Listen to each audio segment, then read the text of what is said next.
जय श्री राधे, श्री हरिवंश। बहुत बहुत स्वागत है आप सभी का। एकादशी व्रत न केवल भगवान को प्रसन्नता प्रदान करता है, बल्कि साथ साथ हमारे किए गए सभी पापों को भी नष्ट कर देता है।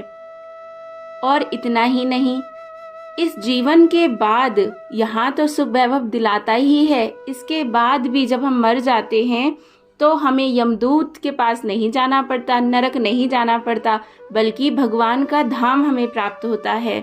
ऐसी एकादशी व्रत को करने की महिमा है।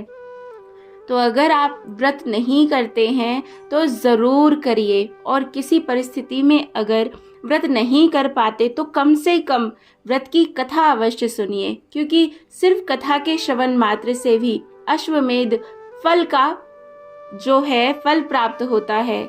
तो मतलब किसी भी तरीके से देखा जाए तो एकादशी हमेशा कल्याण ही करती है। इसी श्रृंखला में आज हम श्रवण करेंगे पाप मोचनी एकादशी की सुंदर कथा। तो चलिए शुरू करते हैं एकादशी की कथा को। तो महाराज युधिष्ठिर और भगवान श्री कृष्ण बैठे हैं और वार्ता चल रही है। इसी में युधिष्ठिर पूछते हैं भगवान श्री कृष्ण से, हे प्रभु, आपने मुझे बड़ी सुंदर अमल की एकादशी के बारे में बताया। अब मेरी इच्छा है जानने की कि चैत्र मास के कृष्ण पक्ष में कौन सी एकादशी आती है, उसकी क्या विधि है और उसको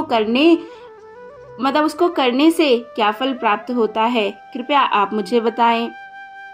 भगवान श्री कृष्ण ने कहा, हे युधिष्ठिर, चैत्र मास के कृष्ण पक्ष की एकादशी को पाप मोचनी एकादशी के नाम से जाना जाता है। और जैसा कि नाम से ही पता है, पाप मोचनी अर्थात पापों का मोचन करने वाली एकादशी।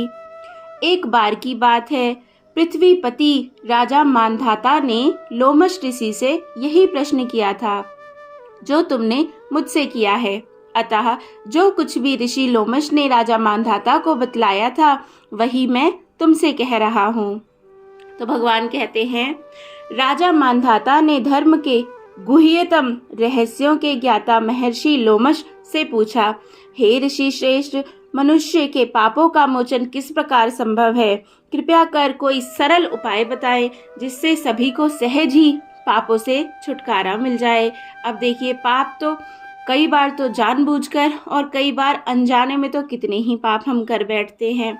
तो अगर उनके लिए पश्चाताप नहीं किया जाएगा तो उनकी सज़ा मिलेगी। तो इसीलिए हमारे जो ऋषि हैं वो बताकर गए हैं कि जो भी पाप तुम करते हो तो एटलीस्ट एकादशी का व्रत करो, तो वो उनसे तुम्हें छुटकारा मिलेगा। तो पाप मोचनी एकादशी की जो कथा है वो इस प्रकार है। लोमश ऋषि ने कहा, हे नृपति, चैत्र मास के कृष्ण पक्ष की एकादशी का नाम पाप मोचनी एकादशी है। उसके व्रत के प्रभाव से मनुष्यों के अनेक पाप नष्ट हो जाते हैं। मैं तुम्हें इस व्रत की कथा सुनाता हूँ, ध्यान पूर्वक श्रवण करो। प्राचीन समय में चैत्रथ नामक एक वन था। उसमें अप्सराएं किन्नरों के साथ विहार किया करती थी। वहाँ सदैव बसंत का मौसम रहता था, अर्थात उस जगह सदा नाना प्रकार के पुष्प खिले रहते थे।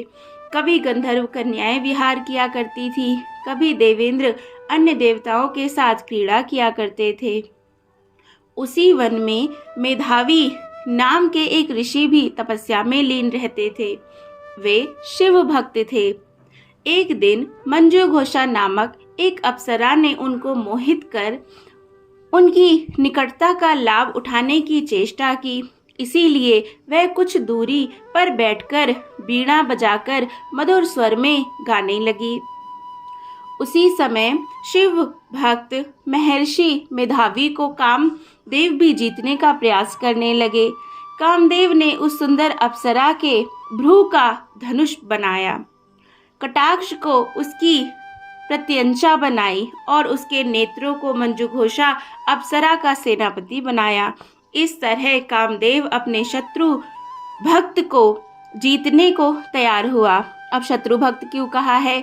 क्योंकि भगवान शिव ने कामदेव को भस्म कर दिया था, इसीलिए वो कहीं ना कहीं भगवान शिव से द्वेष करते थे, उनको शत्रु मानते थे। और भगवान शिव के ही भक्त मेधावी थे, इसीलिए कामदेव भी पूरी चेष्टा कर रहे थे कि किसी भी तरह से मेधावी जो है अपनी तपस्या छोड़ दे। उस समय महर्षि मेधावी भी युवावस्था में थे और काफी हष्टपुष्ट थे। उन्होंने यज्ञोपवीत तथा दंड धारण कर रखा था। वे दूसरे कामदेव के समान ही प्रतीत हो रहे थे। उस मुनि को देखकर कामदेव के वश में हुई मंजू घोषा ने धीरे धीरे मधुर वाणी से वीणा पर गायन शुरू किया तो महर्षि मेधावी भी उस अप्सरा की मधुर ध्वनि को सुनकर आकर्षित हो गए। वह अप्सरा मेधावी मुनि को कामदेव से पीड़ित जानकर उनसे आलिंगन करने लगी।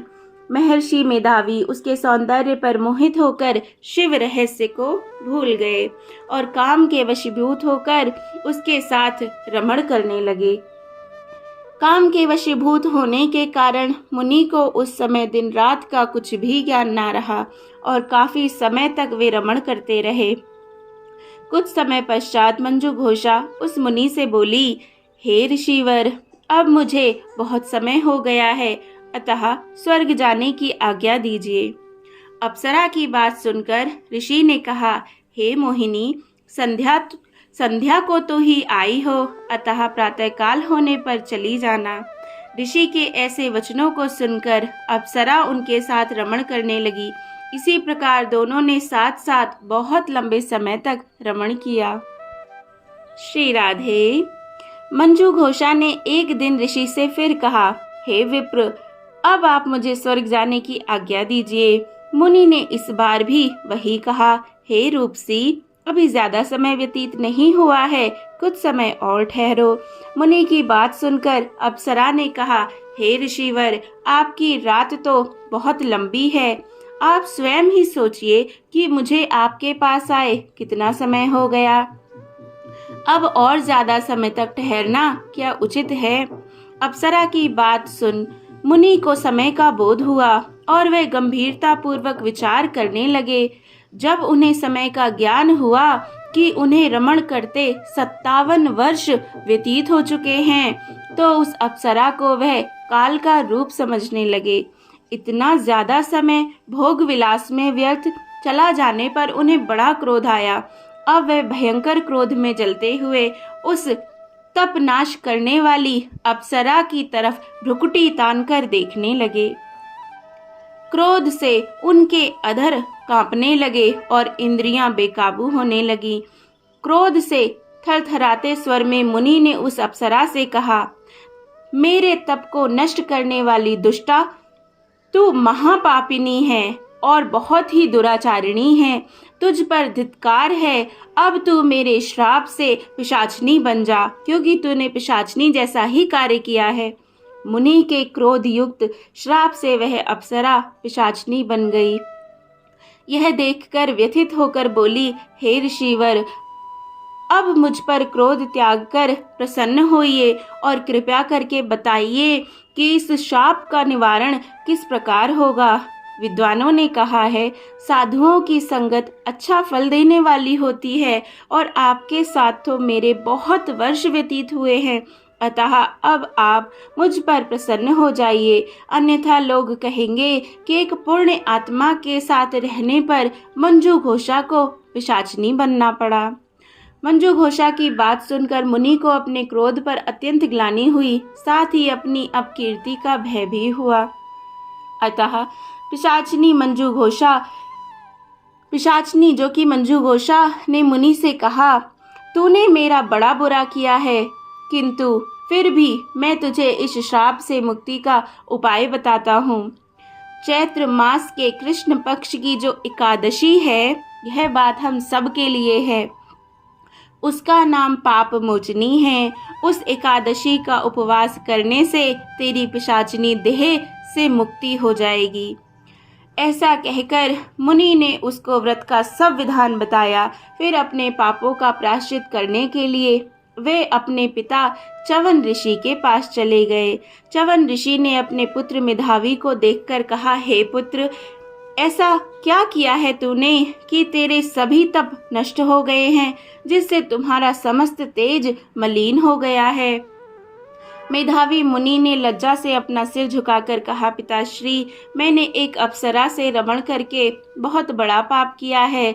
इस पाप के कारण संभवतः मेरा सारा तेज और मेरे तप नष्ट हो गए हैं। कृपया करके आप इस पाप से छूटने का उपाय बताइए। ऋषि ने कहा, हे पुत्र, तुम चैत्र मास के कृष्ण पक्ष की पाप मोचनी एकादशी का विधि तथा भक्ति पूर्वक उपवास करो। इससे सभी पाप नष्ट हो जाएंगे। अपने पिता च्यवन ऋषि के वचनों को सुनकर मेधावी मुनि ने पाप मोचनी एकादशी का विधि पूर्वक व्रत किया। अच्छा, क्या है व्रत करने की विधि? विधि बस इतनी सी ही है कि एकादशी के पहले का जो दिन होता है, उस दिन शाम को सूर्यास्त के समय ही लगभग 7 बजे तक अपना रात्रि का भोजन कर ले।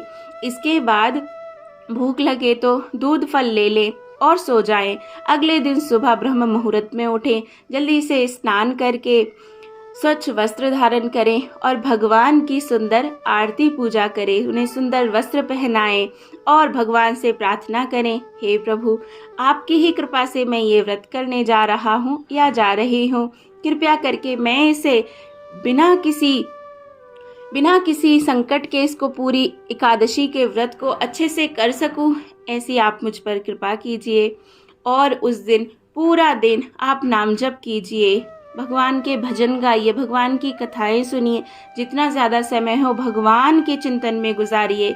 और अगर एक बार के लिए भगवान का चिंतन ना भी हो तो कम से कम किसी की बुराई नहीं करे, किसी का बुरा हो ऐसा ना सोचे, इस तरह का कोई चिंतन ना करे। इस तरह से अपना पूरा दिन व्यतीत करके रात्रि में भी हो सके तो जागरण करिए, भगवान के नाम का कीर्तन करिए और अगले दिन सुबह फिर से जो एकादशी के पारण का समय होता है, उस समय तक नहा धोकर स्वच्छ होकर भगवान की पूजा कीजिए। जो भी घर में खाना बना हो उसको अन्न को भगवान को सबसे पहले भोग लगाइए और भोग लगाकर उस अन्न को खुद ग्रहण कर लीजिए। बस इस तरह से एकादशी का व्रत पूर्ण होगा और भगवान निश्चित ही आपसे प्रसन्न होंगे। तो बोलो जय जय श्री राधे।